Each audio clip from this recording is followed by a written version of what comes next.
He accused me of cheating the night after our anniversary, screaming so loud the neighbors banged on the wall. He said he'd heard things, that my late nights at work were a cover for someone else's hands on me. I almost believed him. He's always been so convincing, so sure of his version of things that sometimes I forget what's real.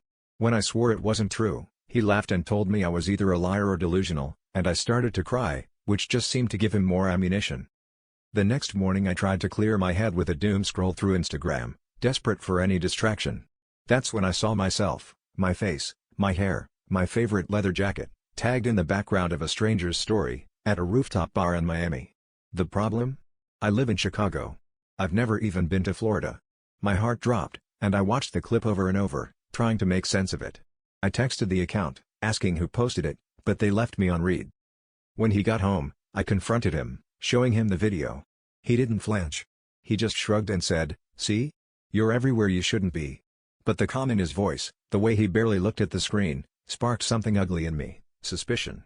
I started thinking about his business trips, the late-night calls he always took outside, the way he never let me meet his friends. I realized it was him who had been sneaking around, not me, and he'd found some girl who looked like me to play the part, to mess with my head.